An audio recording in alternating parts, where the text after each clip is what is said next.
하겠습니다. 사도행전 9장 19절에서 31절까지 합독하겠습니다. 사울이 다메섹에 있는 제자들과 함께 며칠 있을새 즉시로 각 회당에서 예수의 하나님의 아들이심을 전파하니 듣는 사람이 다 놀라 말하되 이 사람이 예루살렘에서 이 이름 부르는 사람을 찬양하던 자가 아니냐. 여기 온 것도 저희를 결박하여 대제사장들에게 끌어가고자 함이 아니냐 하더라. 사울은 힘을 더 얻어 예수를 그리스도라 증명하여 다메섹에 사는 유대인들을 굴복시키니라. 여러 날이 지나매 유대인들이 사울을 죽이기를 공모하더니 그 계교가 사울에게 알려지니라. 저희가 그를 죽이려고 밤낮으로 성문까지 지키거늘 그의 제자들이 밤에 방주리에 사울을 달아 그 성에서 달아내리니라. 사울이 예루살렘에 가서 제자들을 살리고자 하나 다 두려워하여 그의 제자됨을 믿지 아니하니 바나바가 데리고 사도들에게 가서 그가 길에서 어떻게 줄을 본 것과 주께서 그에게 말씀하신 일과 다메섹에서 그가 어떻게 예수의 이름으로 담대히 말하던 것을 말하니라. 사울의 제자들과 함께 있어 예루살렘에 출입하며 또 주 예수의 이름으로 담대히 말하고 들라파 유대인들과 함께 말하며 변론하니 그 사람들이 죽이려고 힘쓰거늘 형제들이 알고 가이사랴로 데리고 내려가서 다소로 보내니라. 그리하여 온 유대와 갈릴리와 사마리아 교회가 평안하여 든든히 서가고 주를 경외함과 성령의 위로로 진행하여 수가 더 많아지니라. 아멘. 기도하겠습니다. 하나님 아버지, 오늘 또 말씀을 듣겠사오니 우리의 마음을 성령이 강권하셔서 들려주시고 깨닫게 하시고 바라보게 하여 주시옵소서. 세상의 모든 것들이 헛되고 헛되다는 사실을 다시 한번 발견하고 오직 주 예수 그리스도의 이름만 같이 있음을 깨닫고 믿는 시간이 되게 하여 주시옵소서. 예수님의 이름으로 기도합니다. 아멘. 사도행전 제27강입니다. 제목은 영적 힘으로 사는 사람입니다. 성경은 하늘 이야기를 하고 있습니다. 그러니까 땅에 속한 존재는 이 소리가 들릴 수가 없는 것이고 또 하늘에 속한 존재는 이 땅과 하나가 될 수 없는 것입니다. 그래서 이제 오늘 내용을 보면 이제 사도 바울의 이야기를 지금 하고 있는데요. 사도행전 전체에서 크게 다루고 있는 것은 베드로의 이야기와 바울의 이야기예요. 28장까지의 그 주 스토리가 그렇습니다. 그러면 사도행전이 있기 전에 어디가 있었느냐? 누가복음이 있었다는 것입니다. 사도행전은 누가복음의 후속편이고 누가복음은 사도행전의 전편입니다. 그러면 누가복음에 보면은 예수님이 이 땅에 오셨어요. 근데 그 내용을 요한복음에서 말을 하기를, 영적으로 말하기를 저 말씀이 육신을 입고 오셨다, 그렇게 말씀을 해요. 다시 말하면 이제 하늘 세계에 있는 어떤 실존이 이 육체 가운데로 오셨다는 이야기를 하는 거예요. 그러면서 그 특징이 뭡니까? 당시에 종교를 신봉하는 존재들하고 굉장히 부딪힌 현상들이죠. 왜 그러냐면 하늘의 이야기이기 때문에 땅에 속한 존재는 알아듣지 못한다는 거예요. 그래서 이제 그런 이야기를 앞뒤로 막 연결해서 이제 복음서를 보면은 마태복음, 마가복음, 누가복음, 요한복음이 사복음서가 있는데 그걸 전체를 봐야 되는 거예요. 그게 공관복음이라고 합니다. 그러면 이 공관복음의 특징은 뭐냐면, 자, 심령이 가난한 자는 복이 있나니 천국이 저희 것이며 그랬는데 마가복음을 보면 가난한 자는 복이 있나니 천국이 저희 것이며 라고 말씀을 했어요. 그러면 그런 이야기는 뭐냐면 가난한 자라는 얘기는 결국은 이 마음 상태를 초점으로 해서 다루고 있다는 것을 알 수가 있겠죠. 그리고 이제 요한복음에서 보면은 이제 베드로를 부를 때 베드로가 예수님 앞에서 그런 고백을 해요. 주는 그리스도 살아계신 하나님의 아들입니다. 근데 그 고백을 듣고 바로 내 이름 위에, 베드로 위에 내가 교회를 세우겠다 그럽니다. 그러면서 음부의 권세가 이기지 못한다. 다시 말하면 교회라는 것은 죽음이 이기지 못한다는 거예요. 음부의 권세라는 건 사망이잖아요. 그러면서 음부의 권세가 이기지 못하는 존재가 되도록 하겠다는 것입니다. 누가 그렇게 하시겠느냐? 바로 예수 그리스도가 십자가에 죽으심으로 십자가에서 무슨 일인가가 일어나는 거예요. 그럼 십자가에는 결국은 예수님이 죽으신 일인데 그게 무슨 승리도 아니고 아무것도 아니에요. 그냥 사람이 약해서 죽은 거예요. 이긴 게 아니고 죽었어요. 결투 신청을 해가지고 상대를 보기 좋게 이겨서 박수를 받은 게 아니라 오히려 그냥 졌다는 거예요. 죽어버렸다는 거예요. 근데 성경에는 그 예수님의 죽음을 뭐라고 지금 말하고 있냐면 성경은 승리라고 말을 하고 있어요. 그러면 그 승리라는 말 속에는 무슨 내막이 있느냐? 바로 사탄이 죽었다는 거예요. 거기서. 그러면 하나님의 세계라고 하는 것은 죽음이라고 하는 것은 없는 것인데 사탄이라고 하는 그 하는 존재가 죽음이라고 하는 것을 가지고 실체처럼 군림해 왔다는 것입니다. 그래서 당연히 십자가에서 죽으실 때 다 이루었다 하셨는데 그 다 이루심이라고 하는 것은 영적 어떤 경지에서 볼 때 다 이루신 거예요. 예수의 피가 뿌려지면서 그 피의 권능이 십자가에 피 뿌린 그것을 가지고 성경에서는 뭐라고 말하냐면 구약의 유월절 피가 뿌려진 걸로 본다는 거예요. 그래서 구약의 유월절이라고 하는 것은 이제 인간들이 애굽에서 나와야 되는데 그 애굽이라는 것은 세상입니다. 세상에서 빠져나와야 되는데 그걸 빠져나오는 전제 조건은 뭐냐면 어린 양의 피를 문설주에 바르라는 거예요. 그럼 하나님이 그 피를 보고 죽음이라고 하는 이 실체 거짓 속에서 실체 쪽으로 빼주겠다는 거잖아요. 그게 어린 양의 피가 뿌려진 그 증거 속에 하나님이 그 일치해 주겠다는 거잖아요. 그래서 구약에는 유월절이 주제고 신약에는 십자가가 주제예요. 그래서 이제 베드로 위에 내가 네 고백 위에 교회를 세우리니 음부의 권세가 이기지 못하리라. 그러면서 그 주는 그리스도에서 살아계신 하나님의 아들이라고 고백한 그 현장을 일컬어서 비로소 영적으로 뭔가가 봤다는 것으로 증명을 해준 거예요. 근데 그것도 인간이 한 것이 아니라 하나님이 해주셨다. 그렇게 지금 말씀을 하시고 지금 예수님 어쨌든 이 땅에서 죽으셨다가 부활하신 뒤로 승천을 하신 내용이 이제 사도행전 1장부터 나오는 내용입니다. 근데 거기서 나오는 가장 중요한 거는 하나님의 예수님의 약속이에요. 그 약속이 어떻게 되어 있느냐? 성령이 임하시면 너희가 권능을 받고 예루살렘 온 유대 사마리아 땅끝까지 내 증인이 되리라. 이 약속이에요. 그것은 예수님이 하신 약속인데 그 예수님이 하신 약속이나 구약의 여호와가 하는 약속이나 다 동일해요. 구약의 여호와가 신약에는 다 예수로 등장하는 거지 따로 여호와가 등장하는 건 없어요. 그래서 신약 성경에서는 예수 그리스도를 만난 거를 하나님을 만난 걸로 이제 표현을 하고 있습니다. 그러면 이제 중요한 거는 지금 무슨 이야기를 하고 싶으냐면 사도행전을 우리가 지금 9장을 거의 이제 읽어가는데 여기 갑자기 한 사람이 등장하잖아요. 처음부터 음부의 권세가 이기지 못하는 베드로라고 하는 어떤 존재를 부각시키면서 방향을 그쪽으로만 향하게 하는 것이 아니라 어떤 색다른 존재가 또 예수 그리스도 앞에 굴복을 해서 제자의 반열에 들어와요. 그래서 그 색다른 존재 이름이 사울인데 그 존재가 어저께까지만 해도 다 예수 믿는 자를 다 죽여서 예수 당을 아예 이 지구에서 없애겠다고 설치던 존재가 갑자기 돌변해가지고요. 어저께까지 했던 말이 이게 하얀색이야 했던 존재가 갑자기 돌변해가지고 이게 검은색이야라고 하는 지금 그런 존재로 바뀌었다는 내용이에요. 오늘 읽은 내용이. 자, 그래서 이제 여기서 우리가 볼 수 있는 거는 도대체 영적인 일은 뭘 말하고 있는가 그러면 다 같아진다는 거예요. 베드로의 고백이나 사도 바울의 고백이나 다 또 일치한다는 것입니다. 그걸 일컬어서 지금 거듭났다고 하는 거예요. 그러니까 회심이라고 하는 말은 다른 게 아니라 돌변하는 마음을 가진 거예요. 원래 인간의 마음은 태어난 대로 그냥 계속 밀어붙이는 거예요. 이 관성의 법칙에 의해서. 근데 어느 날 놀랍게도 거듭난 존재는요. 이게 없어진다니까요. 막 달려가던 길에서 갑자기 반대 방향으로 뛰기 시작하는 거예요. 이걸 일컬어서 회심이라고 하는 것이고 회개라고 하는 것이다. 그 말입니다. 그것도 다른 말로 말하면 born again, 하늘로부터 태어났다. 거듭났다 이 말을 쓰는 거예요.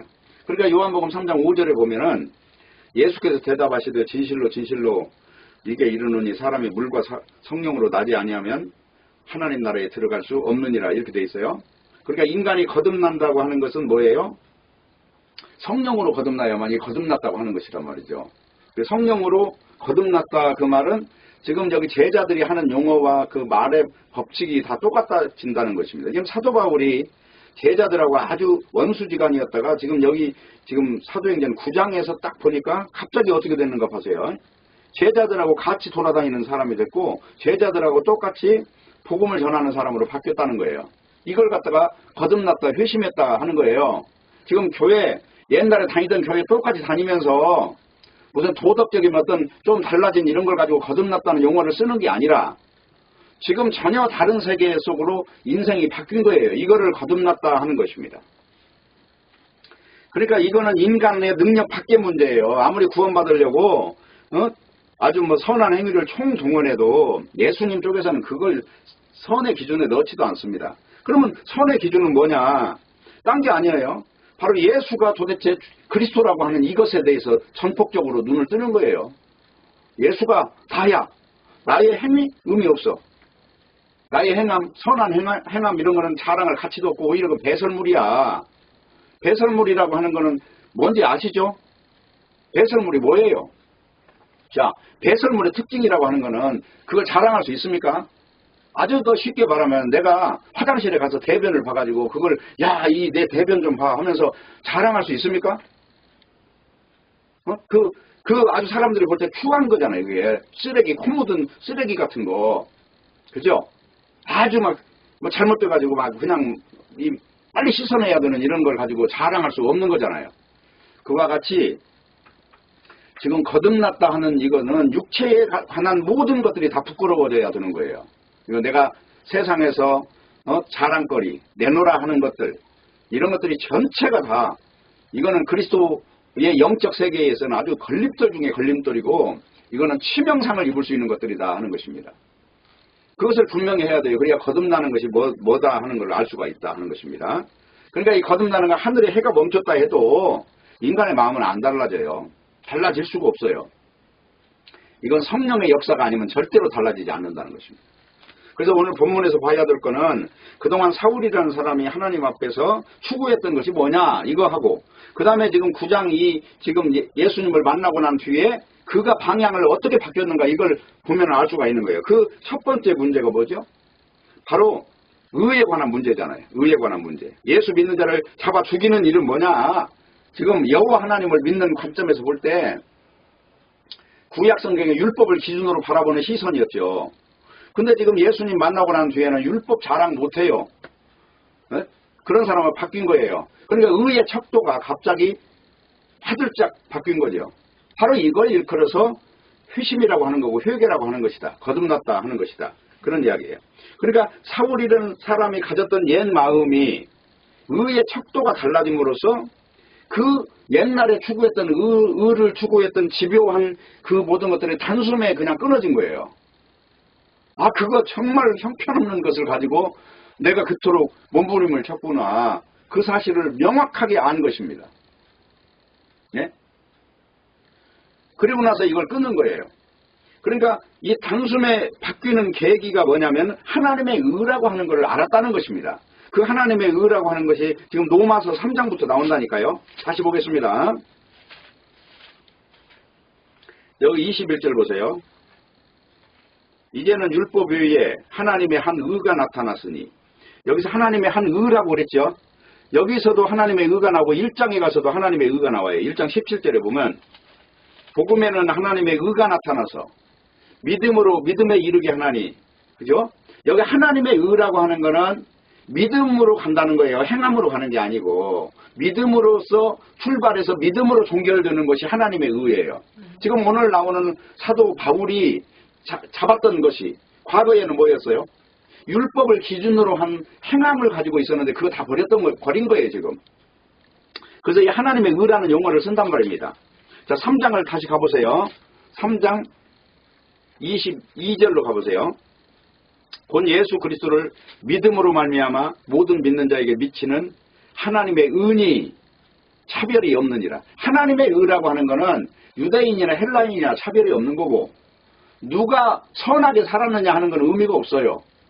왜 그러냐면 하나님의 안목에서는 육체로 행하는 모든 것이 다 냄새나는 거기 때문에 육을 가지고 아무리 선하게 살았어도 그것도 냄새나는 건 죄고 아무리 죄를 많이 졌어도 선하게 사는 사람보다 더 나쁘지 않고 그건 어떻게 보면 차등할 수 없는 것이다. 그런 어떤 가치관이 형성이 되지 않으면 예수 믿는다고 말 못해요.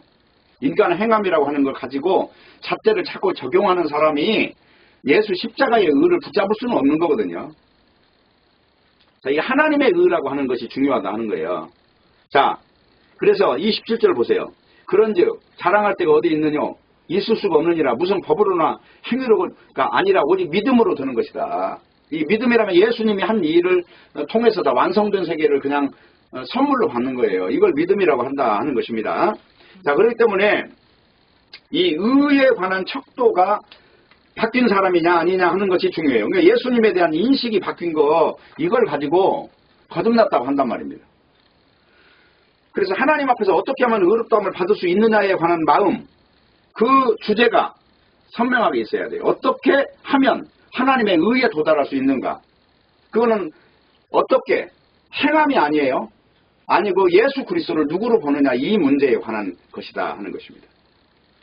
그렇기 때문에 어떤 사람이 주장할 때 하나님의 영으로 나는 거듭났다고 우기면서도 계속해서 사람들의 행위를 타치하거나 자기 행함을 내세운다면 이거는 무조건 100% 가짜입니다. 아무리 존경받는 목사든 신부든 교황이든 다 필요 없어요. 그는 100% 가짜입니다. 그래서 하나님의 영으로 거듭났으면 반드시 생기는 게 하나님의 의에 대한 완벽한 관점을 들고 나타나요. 예수님이 다 하셨다. 이 한마디만 하면 다 끝나는 거예요. 더 이상 사족이 붙을 수가 없는 사람으로 바뀌는 것입니다. 그러면 그렇게 바뀌려면 어떻게 해야 돼요? 나의 내부에 의로워질 가능성이 일체 없다는 것을 인정하는 거잖아요. 자, 그것을 인정하는 것이 바로 반대급부로 하나님의 의를 받아들이는 거죠. 내가 선할 이유가 없어요. 왜? 하나님은 의의 척도를 예수님에게 두셨기 때문에 나를 바라보지 않는다 하는 것입니다. 그렇기 때문에 그거는 동으로 보나 서로 보나 흑색으로 보나 백색으로 보나 그건 의미가 없어요. 다. 인간에게서 나온 선이라는 건 의미가 없다. 그것만 분명히 못을 박아야 돼요.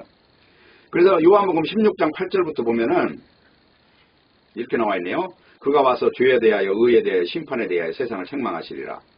죄에 대하여 하면 저희가 나를 믿지 아니하며 의에 대하여 하면 내가 아버지께로 가니 너희가 다시 나를 보지 못하며 심판에 대하여는 이 세상 임금이 심판을 받았음이니라 이렇게 돼 있어요. 그러면 여기서 보면 의에 대하여 죄에 대하여 기준점이 예수님한테 있는 게 확실하죠. 그 다음에 또 뭐예요? 심판이라고 하는 기준점이 바로 마귀의 사망이 없어졌다는 거잖아요. 지금. 그리고 성령이 오면 이 사실을 믿게 만든다는 거잖아요. 성령이 임한 사람이냐 아니냐, 그리고 예수님이 승리하셨느냐 아니냐에 대하여 증명한다는 거잖아요. 지금 여기 내용은 성령 받으면 이렇게 됐다는 거거든요. 그렇기 때문에 성령이 온 사람한테 입에서 나오는 이야기는 뭐밖에 없어요? 하나님 이야기가 아니라 예수님 이야기다. 예수님이 신약성경에 오면 여호와의 대체 이름으로 등장하는 것이다. 예수님으로 출발해서 여호와로 가는 것까지는 괜찮아요. 그런데 벌써 여호와로 출발하는 구약 율법적 개념의 이름 속에 있는 묘한 그 안에 알 수 없는 인간의 그 어떤 탐욕과 거짓과 종교 욕망이 서려 있는 이 껍데기를 둘러싸고 지금 그 짓을 하고 있다는 것입니다. 지금 얼마 전까지만 해도 하나님의 뜻에 대한 확신을 가지고 있었어요. 이 사도 바울이 지금 9장 지금 전반부하고 후반부가 확 달라지잖아요. 지금 후반부에 오니까 어때요? 하나님의 뜻에 대하여 완전히 지금 전혀 다른 인간이 되어버린 거예요. 과거에 내가 살았을 때 하나님을 위해서 살았다는 것이 이게 사기꾼 짓을 했구나 내가. 내가 자기 착각에 빠져갖고 내가 무식한 인간으로 살았구나. 지금 단숨에 일어난 일이거든요. 이게. 내가 이단 모임, 저 예수단이라는 이단 모임을 척결해야 하나님을 기쁘게 하는 걸로 알았는데 알고 보니까 지금 이단 그 모임이 진짜 백이고 내가 이단이야 이 사실에 대해서 무릎을 꿇어버린 거잖아요. 지금. 그렇기 때문에 하나님 보시기에 옳은 일이라고 하는 것은 인간 착각 속에서 방향은 얼마나 만들어내요. 자기 착각 속에서. 미친 사람 머릿속에는 모든 해답이 다 틀렸다는 것만 아시면 돼요. 이 성경에 예수님을 제대로 만나지 못한 사람들은 전부 다 귀신 들렸다고 하는 거니까. 세상에 완전히 이게 장악된 사람으로 이야기하거든요. 고함직하고 먹음직하고 탐스러운 것에 잡혀있고 영적인 걸 보지 못하고 떡과 명예와 종교에 빠져가지고 그냥 인생을 그것이 옳은 길인 것처럼 걸어가고 있는 이 사람을 나침판을 잘못 들고 지금 길 찾아가는 사람으로 내비게이션 고장난 걸 가지고 지금 차 몰고 있는 사람으로 표현하고 있어요. 그렇기 때문에 중요한 거는 누가 초점을 어디에 두고 있느냐 이 문제를 보셔야 돼요. 예수 믿는다는 거는 아주 간단한데도 그렇게 어렵습니다. 왜냐하면 내가 진실해지지 않으면 내가 하나님 앞에 무너지지 않으면 절대 하나님 만날 수 없다. 구약의 욥기가 그 이야기예요. 내가 알고 있는 모든 지식을 다 부정하면 비로소 하나님을 만난 사람이라고 인정을 하는 거예요. 왜 하나님께서는 이 세상에다가 사슴도 만들었고 소도 만들었으면 이런 악어 같은 거 만들지 말아야지 왜 그런 걸 만들었을까? 선에 대한 어떤 편견이잖아요. 근데 하나님의 뜻을 다 알고 나면 니오야단이라는 건 사탄이거든요. 왜 사탄을 이 세상에 두셨는가 그 이유를 이제는 알게 되는 거예요. 그걸 일컬어서 하나님, 창조주 하나님을 만난 사람이라고 말하는 것입니다. 그러니까 오늘날도 이 세상에 핍박이 있고 환란이 있고 고통이 있는 이 모든 것이 하나님 보실 때는 인간을 낮추고 영적으로 눈을 뜨게 하는데 아주 적절한 거예요. 그 도구로 쓰는 것이거든요. 인간이 낮아지지 않은 사람은요, 제대로 뭘 볼 수가 없어요. 무너져야만 반드시 뭔가를 보이는 거예요. 돈을 의지하던 사람은 돈이 다 없어져야 비로소 다른 데 눈을 떠요. 왜 부자가 천국에 들어가게 낙타가 바늘길을 통과하는 것처럼 어렵냐? 그의 시선은 지금 하나님과는 관계없는데 꽂혀 있는 거거든요. 그러니까 복이 있는 사람은 어떤 사람이냐? 성경에 보면 부자를 복있다고 하는 게 아니라 가난한 자를 복있다고 한다니까요. 왜냐? 그 가난이라는 건 심령과 연결되어 있다는 거예요. 그래서 가난한 자는 전기선이 연결될 수 있다는 거예요. 그런데 부자는 지금 전기선이 뭘로 연결되어 있어요? 사탄하고 연결이 되어 있기 때문에 절대로 이 전기선 못 끊는다는 겁니다. 예? 하나님과 연결되는 전기선이 따로 연결돼야 되는데 이 재물을 의지하고 있으니까 이 사람은 아예 그쪽은 쳐다보지도 않는 거예요. 그러니까 성경에 다 복받은 사람들 잘 보세요. 뭐 그냥 육체적으로 잘 사는 사람이 있는가? 영적인 길을 찾을 수밖에 없는 어떤 그런 코너로 들어가는 거예요. 그러면서 거기에서 하나님을 만나는 것이다. 자, 모든 진리는 어디로 통합니까? 여기 지금 오늘 사도행전을 보니까 전부 예수의 이름 하나로 통하잖아요. 여기에 무슨 하나님이라는 다른 이름이 등장합니까? 구약 성경에 등장하는 하나님이라는 이름이 이제 예수 이름 속으로 이렇게 함축되잖아요. 그죠? 그러면서 예수 그리스도를 아는 것을 일컬어서 하나님을 아는 것으로, 하나님의 의를 아는 것으로 표현을 하고 있다는 것입니다. 그러니까 사울이라는 사람이 그동안 신봉했던 종교가 의미가 없어진 거예요. 이제는 내가 과거에 살았던 인생 헛되구나. 그러면 어때요? 그 자랑할 거 있어요, 없어요?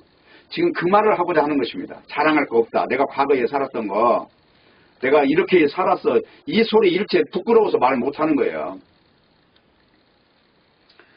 그러니까 이런 어떤 과정을 거치지 않은 사람을 하나님으로부터 태어난 거듭난 사람이라고 하는 것은 그냥 엉터리라 하는 것을 아시면 돼요. 그래서 사울이라는 사람이 이제 자기 의를 포기하면서 전적으로 예수님의 의에만 모든 것을 거는 자가 됐어요. 이걸 성경에서 거듭났다고 한단 말이죠. 그래서 사도 바울은 자기 목숨까지 포기하는 존재가 됐어요. 한마디로 그냥 올인했어요. 올인을 하고 싶어서 한 게 아니라 올인하게끔 하나님이 뒤에서 역사하셨겠죠. 바로 이것을 보이지 않는 하나님의 열심이라고 하는 것입니다. 그러니까 이런 변화는 사도 바울 본인도 예상하지 못한 것입니다. 자기 마음이 이렇게 달라질 줄은 상상도 못한 거예요. 물론 우리도 마찬가지예요. 거듭났다 그러면 내가 이런 사람이 될 줄을 어떻게 상상이나 했겠느냐 하는 그렇게 깜짝 놀라는 문제가 와야 되는 것입니다. 그래서 거듭난 사람들은 신기함, 체험 어느 정도 간증력으로 갖고 있는 이런 게 아니라 자기 의를 철회하고 다 그걸 포기하는 거예요. 자기 의를. 내가 이렇게 살았어. 부끄러워서 못한다 하는 것입니다. 그래서 이제 마태복음 4장이 중요한 이유는 떡으로만 살 것이 아니라 하나님의 입에서 나오는 말씀으로 산다. 그 말씀이 이제 무슨 말씀이에요? 육적 말씀이 아니고 영적 말씀이죠?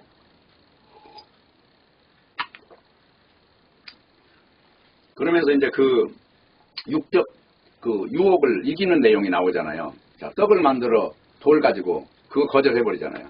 자, 높은 데서 뛰어내려봐. 그거 거절해버리고. 천하만국 영광을 보여줘도 다 거절해. 이게 하늘의 힘이라고 하는 것은 바로 그거예요. 땅의 것을 거절하지 않는 사람이 무슨 하늘의 능력으로 사느냐. 성령이 너에게 임하시면 너희가 권능을 받는다. 이 능력을 말하는 거죠. 육을 다 뛰어넘어가는 거예요. 돈 가졌든 못 가졌든 집안이 좋든 나쁘든 이 의미 하나도 없어요. 네? 영적인 사람한테 그게 무슨 의미가 있겠습니까? 그래서 세상 거 가지고 우리가 뭐 하나님이 일한다. 뭐 예를 들어 교회 키운 거 가지고 하나님이 일했다는 이런 말을 하면 안 돼요. 교회가 크는 거하고 복음이 전해지는 거하고는 양상이 다르다는 거 아시면 됩니다. 우리나라 교회 같은 경우는 특별히 큰 교회 목사들 치고 복음이 있는 사람이 아예 없다는 것만 분명히 인지하시면 돼요. 네? 진짜 복음이라고 하는 거는요. 이게 지금 바울하고 베드로하고 만났을 때 이게 일치가 안 되고 충돌하는 사건이 벌어지는데 큰 교회 가서 설교하라고 그러면 그거 돈 싸주면서 설교라고도 안 해요. 그러면 설교할 이유도 없고 그건 알아듣는 인간이 하나도 없는데 무슨 설교를 합니까? 네? 다 세상 거 섞어가지고 그냥 막 무슨 기도하면 다 이루어지고 자식이 서울대 가고 뭐 그냥 병 걸린 것도 다 낫고 막 그런 헛소리 하고 있는데 그러면 디모데 같은 경우는 예수님 안 믿었어요. 뭐 때문에 그 병이 걸려갖고 있냐고. 네? 다 고치면. 사도 바울은 예수님 안 믿었어요. 죽을 때까지 그 몸에 가시를 가지고 있었는데 그 무슨 헛소리를 그렇게 하고 있냐 이런 말이에요. 교회 키웠다고 해서 지금 그게 무슨 부흥이라고 생각하면 안 돼요. 세상 것 가지고 키운 걸 가지고. 그거는 어디까지나 세상 양의 탈을 쓴 이리가 그 짓을 한 것이지 그걸 어떻게 교회라고 말할 수 있냐. 교회라는 거는 지금 어디까지나 사도의 터를 말할 때 교회라는 말을 쓰는 거예요. 사람이 한 명이 있든 두 명이 있든 숫자는 중요하지 않아요. 오늘 지금 본문에도 보면 든든히 서간다는 지금 이야기가 나오는데 그거는 베드로나 바울이나 핍박을 받으면서 영적으로 분리돼서 살아가기 때문에 제자들이 그 모습을 보면서 이 교회의 어떤 결속력 같은 걸 지금 말할 때 그 말을 쓴 거예요. 오늘 지금 본문 읽을 때 그런 내용이 나와도 그러니까 교회라는 거는 세상에 힘을 달라고 강구하는 단체가 아니란 말이에요. 그건 아예 끊어야 돼요. 세상 거는. 무슨 세상 거 달라고 하면서 그걸 교회라고 말을 하고 있습니까? 영적인 힘이라는 거는 이 육적인 것을 다 부끄러운 것으로 끝내야만 비로소 시작되는 것이다 하는 것입니다. 그래서 유대인들이 사울을 지금 죽이려고 계속해요. 네? 이게 짧은 시간에 이 사람이 달라지니까 바로 어떤 현상이 있어요. 지금 가짜 복음을 들고 있는 자들. 그 당시에 이 유대인들은 자기가 지금 복음의 주체라고 알았으니까. 바로 지금 충돌이 일어나잖아요. 맞아. 말이 다른 소리를 하거든요. 예. 죽여버리려고 하는 거예요. 전에는 사울이 예수 믿는 사람을 죽였는데 이제는 자신이 예수를 믿기 때문에 죽임을 당할 지경에 지금 처한 거예요. 이걸 지금 변화된 사람이라고 한단 말입니다. 그래서 주님의 능력을 받았으면 이제 주님 나를 죽이려고 하는 자들을 예수의 이름으로 명하노니 죽여버려 주십시오. 그렇게 한 게 아니라 도망다니잖아요 지금. 네? 여기서 강자로 존재하는 게 아니라 약자로 도망다니잖아요 지금. 어차피 이 세상에서는 이런 모습으로 살다 가는 거예요 믿는 자는. 그래서 우리가 생각하는 힘이라는 것 이거는 영적인 힘하고는 달라요. 예수의 이름을 위하여 능력을 받는 것을 영적 힘이라고 그래요. 예수님이 이 땅에 오셨을 때도 모든 걸 다 버리시고 십자가에서 비참하게 저주받아 죽으신 것이 영적인 힘이에요. 그러므로 사도 바울도 자신이 세상에서 잘된 것이라고 하는 자랑할 만한 것들, 가문, 학력, 권세 이런 것을 오히려 해로운 것으로 말하게 됐다는 것입니다. 그러니까 지금 사도 바울 시선에는 다른 건 아무것도 안 보여요. 오직 예수님을 믿는 이 무리밖에 보이지가 않아요. 그래서 이제 사도행전 9장 31절에 보면 이런 이야기가 나오잖아요. 그리하여 온 유대와 갈릴리와 사마리아 교회가 평안하여 든든히 서가고 주를 경외함과 성령의 위로로 진행하여 수가 더 많아지니라 이렇게 말씀을 했는데 지금 여기서 중요한 건 그리스도라고 증거하는 자들이 유대인들이 잡아 죽이려고 하는 이곳에서도 이게 깨어지지 않고 서로 연결이 돼서 위로와 성령의 권능이 충만했더라 지금 이 말씀을 하고 있는 거예요. 여기 보면 평안히 든든히 서갔다 이 말은 이런 환란 속에서도 이걸 다 이겨냈다는 것입니다. 무엇 때문에 이 말씀을 하냐 하면은 주님의 약속 때문에 이 말씀을 한단 말입니다. 그러니까 온 유대와 사마리아와 땅끝까지 이르러 내 증인이 되리라. 지금 사도 바울이 성령 받고 나니까 증인됐죠. 달라진 건 이거밖에 없습니다. 그래서 교회라는 거는 세상의 힘으로 채우지 못해요.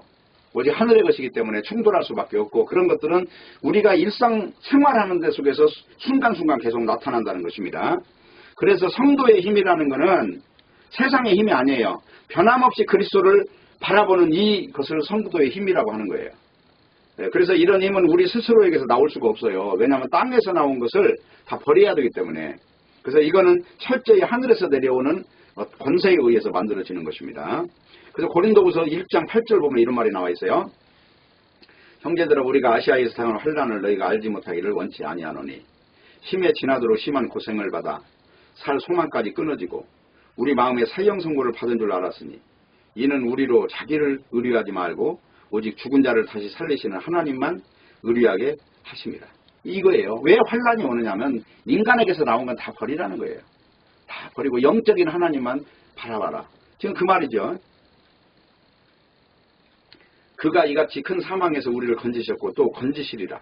또한 이후에라도 건지시기를 그를 의지하여 바라노라.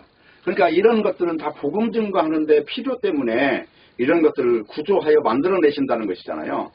네? 우리 인간이 주체가 절대로 아니잖아요. 지금 하나님의 나라가 세워지는데 인간은 소모품으로 그냥 사용되는 그 내용을 다루고 있어요. 그래서 이제 성도란 바로 이런 사람이다. 고린도후서 4장 7절이에요. 우리가 이 보배를 질그릇에 가졌으니 이는 능력의 힘이 큰 것이 하나님께 있고 우리에게 있지 아니함을 알게 하려 함이라. 능력이 어디 있다고요? 우리 인간에게 있는 게 아니야. 하나님한테 있는 것이다. 우리가 사방으로 우겨쌈을 당하여도 쌓이지 아니하며 답답한 일을 당하여도 낙심하지 아니하며 핍박을 받아도 버림받지 아니하며 거꾸로 뜨림을 당하여도 망하지 아니하고 우리가 항상 예수 죽인 것을 몸에 짊어지면 우리의 생명도 우리 몸에 나타나게 하려 함이라. 우리 산자가 항상 예수를 위하여 죽음에 넘기우면 예수 생명이 또한 우리 죽을 육체에 나타나게 하려 함이니라. 지금 이게 우리 죽을 육체의 반대급부로 나타나는 현상이라는 거죠. 그래서 우리가 이 땅에 살면서 우리 육체에 대해서는 의미가 하나도 없다는 말을 계속 쓰고 있는 거잖아요. 핍박을 당하든 망하든 재산이 있든 없든 사람에게 인정을 받든 말든 그거는 그 배후에서 뭔가가 또 다른 목적을 가지고 한다는 것이잖아요. 지금 그 말씀을 하는 겁니다. 12절 그런즉 사망은 우리 안에서 역사하고 생명은 너희 안에서 하느니라.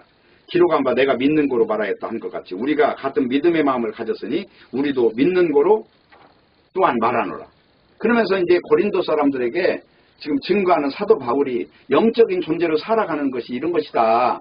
너희들은 지금 육에 속해서 교만하잖아. 그러면서 너희들이 믿음이 있는지 알아? 그렇지 않아. 고린도서 13장 5절을 보면 그런 말도 나오잖아요. 너희가 믿음에 있는가 너희 자신을 시험하고 확증하라. 그렇지 않으면 버리는 자 아니라 그러잖아요. 믿음이 도대체 뭐냐? 이 문제를 계속 고린도 전서와 후서가 다루는 거예요. 그리고 고린도 전서 3장에서는 신령한 자가 되지 않으면 의미 없어. 너희들 뭐 때문에 이 육체를 바라보고 그걸 가지고 호불호를 따지냐? 왜 베드로파가 있고 왜 아볼로파가 있고 개바파고 예수파가 왜 나뉘어지느냐? 너희들 지금 육체에 줄 서 있는 거 아니야? 영적으로 사는 사람은 그렇지 않아? 지금 그 말 하는 거예요. 그래서 고린도전서 제일 중요한 게 1장이라니까 고린도 1장 18절쯤 보면은 십자가의 도가 멸망하는 자들에게 미련한데 구원은 우리에게는 하나님의 능력이라는 거예요. 그러면서 뭐라고 그래요? 유대인에게는 십자가가 거리끼는 거고 헬라인에게는 미련한 것이라는 거예요. 네? 공부 많이 해서 많은 걸 알아야지 뭐 십자가에 죽었다는 이야기를 왜 하느냐? 왜 하필이면 죽어도 십자가에 죽느냐? 그 헬라인들은 그런다는 거예요. 근데 구원이라고 하는 거는 십자가의 승리를 보는 거거든요. 그래서 주를 경외한다는 건 하나님께서 무엇을 바란다는 것을 아는 게 아니에요. 철저히 내 자신이 버려지는 걸 구원이라고 그래요. 육체를 포기하는 걸 성경은 구원이라고 한단 말입니다. 그래서 우리가 하나님께 해드릴 건 아무것도 없어요. 경외한다 그러면 뭐 하나님한테 돈 갖다 드리고 하는 줄 아는데 하나님이 이 세상 돈이 뭐가 필요합니까? 다 필요 없어요. 예수 그리스도의 십자가에 이루신 그 하나님의 의를 이제는 100%라고 하는 인정하는 이걸 경외하는 걸로 받아들인다니까요. 하나님은. 인간에게 나오는 건 하나도 안 받아요. 하나님이 주신 것만 받으신단 말입니다. 이걸 알아야 된다. 그래서 하나님이 우리에게 받으실 것은 아무것도 없어요. 11조를 받기를 원하는 것도 아니고 감사한 거 받기를 원하는 것도 아니에요. 우리 마음 받는 거 그것도 다 사기꾼들이 하는 말이에요. 예수 십자가만 받으셔요. 하나님은. 거기서 만나주신다. 구약에는 하나님이 인간을 만나는 장소가 지성소였잖아요. 신약에서는요. 십자가가 지성소예요. 십자가에 예수님이 달려 죽을 때 휘장이 쫙 찢어지잖아요. 십자가에 달려 죽으면 다 이루셨 그 일로 인해서 휘장 안에까지 예수 그리스도의 피를 힘입어서 들어가는 거예요. 그래서 히브리서에서 보면은 담대히 은혜의 보좌 앞으로 나아가라고 그러잖아요. 담대히. 예수의 십자가의 피의 권능이 그 정도로 위대하다는 것입니다. 그렇기 때문에 하나님이 우리에게 받으실 건 없어요. 있다면 나는 하나님이 아니면 안 됩니다. 나는 예수 십자가 아니면 안 됩니다. 이 고백밖에 없어요. 그리고 이 고백 위에 바로 교회가 세워지는 거예요. 베드로가 주는 그리스도 살아계신 하나님의 아들입니다 했잖아요. 그 예수님을 구세주로 고백하는 거 이걸 교회라고 한다니까요. 네? 그래서 하나님은 우리한테 그 고백 하나만 받기를 원하시는데 뭘 자꾸 하나님한테 갖다 주려고 그래요. 뭐 지지리도 냄새 나는 거 갖다가 뭐 하겠다고. 배설물 갖다가 하나님 이거 좋은 거예요 하고 갖다 줘요. 그래서 하나님께서 우리에게 고통과 어려움과 연약함과 무능함을 깨닫게 하는 이것이 바로 하나님의 일이에요. 그래서 그걸 통해서 하나님 아니면 안 된다는 이것을 깨닫는 거예요. 그래서 하나님이 하신 일은 언약의 피예요. 구약 성경에 어린 양의 가죽옷을 입히잖아요. 창세기에. 근데 인간을 뭘 입어요? 무화과 치마를 입잖아요. 그 무화과 치마를 벗기는 것이 하나님한테는 하나님의 열심이란 말입니다. 그걸 벗겨야 뭘 입히니까? 어린 양의 가죽을 입히니까. 그래서 그런 일들이 계속 충돌하면서 일어나는 일이 세상사의 성도의 세상사. 그러니까 이 성령의 위로라는 거는 조금 참아라. 그러면 하나님이 복 주실 것이다. 이게 아니란 말이에요. 성령의 위로는 고난과 고통에서도 하나님만 보게 하는 것이 성령의 위로예요. 우리에게 소망이 뭐가 있어요? 이 땅에서 완전히 깨어진 사람들. 뭐 자랑할 게 뭐 있어요? 아무것도 없어. 지금 뭘 가지고 우리가 자랑할 거 있어요? 누구 말할 때 그냥 가만히 듣고나 있는 거지. 우리가 뭘 자랑해요? 네? 뭐 끼어들라고 세상 사람들 이야기하는 데서, 뭐 너는 뭐야? 나는 이거라도 내놓게 하면서 막 신발 바닥이라도 보여줍니까? 의미 하나도 없다는 것이에요. 그래서 하나님의 사랑이 나를 붙들고 있다는 이것이 바로 성령의 위로고, 육신이라고 하는 건 고통 가운데 있지만 하나님은 절대로 나를 포기하지 않는다는 이 믿음을 가지고 있는 것처럼 위대한 위로가 없습니다. 그래서 고통에서 승리하게 하시고 천국으로 이끌어가는 이 놀라운 성령의 인도, 이거는 고통을 넘어서 가는 거잖아요. 이것이 오늘 나오는 지금 사도행전 9장에서 나오는 스토리예요. 교회가 든든히 서간다 이 말은 바로 성령으로 거듭난 사람들의 그 공동체가 이렇게 그냥 세상 핍박에 의해서 막 흔들리지 않는다는 그 말을 지금 하고 싶은 것입니다. 그래서 사울이 당한 고난과 어려움을 지금 말하면서 이것을 봐라. 사울이 이런 고난을 당해도 성령으로 난 사람은 이렇게 다 앞으로 향해서 걸어가고 있잖아. 저 모습이 바로 하나님의 사람이야 라고 지금 소개를 하는 것입니다. 수가 늘어났다는 건 교회의 부흥을 말하는 게 아니라 고난과 핍박에서도 교회는 소멸되지 않는다는 이야기를 하는 거예요. 예수님의 말씀이 그대로 이루어지죠. 땅끝까지 내 증인이 되리라. 너희는 성령을 받으면 저 예루살렘과 온 유대와 사마리아와 땅끝까지 복음 증거가 될 것이다. 이 예언이 그대로 이루어지고 있는 이 모습을 지금 다시 한번 확인해주고 있는 것이다 하는 것입니다. 결론을 말씀드리겠습니다. 고난과 어려움은 고통입니다. 그러나 이 고난을 좋아하지 않지만 이거를 넘어서면 그 다음에는 반드시 하늘의 세계가 있는 거예요. 왜냐하면 육을 넘어서야만 있는 세계이기 때문에. 그래서 반드시 시험이 오면 온전히 기쁘게 여기라고 야고보서에 이야기를 하고 있거든요. 너희에게 시험이 오면 이상한 일 당한 것처럼 하지 말고, 영적인 사람은 다 그런 과정이 있어. 그러니까 어떻게 해야 돼? 아주 온전히 기뻐하라는 거예요. 야, 이제 좋았다. 이제 물 만났다. 물고기가 물이 들어와야 헤엄치고 나갈 거 아니에요. 물이 없는데 어떻게 헤엄쳐? 근데 고난과 고통이 오면 그때 물이 온 거예요. 신앙이라고 하는 것이 더 든든해지고 예수 그리스도 안에서 더 확고하게 영적 위치를 차지할 수 있는 어떤 그런 기회가 왔다는 것입니다. 모쪼록 예수님을 만난 사울도 그 시작부터가 고난이고 어려움이었어요. 그러나 사울은 그것 때문에 주님을 포기하지 않았습니다. 주님이 사울을 붙들고 있었기 때문에 그렇습니다. 이것이 성령 받은 사람이에요. 핍박이나 고난이나 환난이나 어떤 것이 와도 신자에게는 그리스도가 붙들고 있기 때문에 넉넉히 이긴다는 고백을 남기는 것입니다. 신자에게 든든함과 평안은 오직 예수 그리스도 그분입니다. 그래서 하나님이 여러분과 만나시기 위해서 여러분에게 있는 걸 빼앗아 가기도 하시고, 있던 것을 없게도 하시고, 또 멀쩡한 몸에 병들게도 하시고, 그런 가운데서 실망과 낙심을 통해서 환경에서 그 전깃줄을 끊어버리고 다른 전깃줄을 연결하고자 하는 시도하는 그런 역사들이 있다고 하는 것이에요. 그래서 이런 것들이 바로 평안함과 든든함을 가지고 진행하고 있는 교회의 모습이라는 거예요. 오늘날 세상에 흔해 빠진 교회 이야기하지 마시고 하나님의 교회가 어떤 교회인가, 도대체 어떤 복음이 진짜 육을 초월해서 증거되는 복음인가, 이것을 확실히 분별하시기를 바라고 신앙인으로서 승리하시고, 여러분 걸어가는 모든 길에는 나 혼자 걸어가는 것 같지만 신앙으로서 분명히 거듭난 사람은 예수 그리스도의 영이 함께 하신다는 사실을 기억하셔야 할 것입니다. 모쪼록 여러분의 삶 속에서 날마다 하늘에 속한 간증이 넘치시고 그 하늘에 속한 이야기가 여러분 인생의 모든 스토리가 되시기를 바라겠습니다. 기도하겠습니다. 하나님 아버지 감사합니다. 오늘 또 말씀을 주셨사오니 말씀 안에서 위로를 받고 말씀 속에서 길을 찾고 말씀 속에서 오직 증거에 초점을 맞출 수 있도록 역사해 주옵소서. 예수님의 이름으로 기도합니다. 아멘.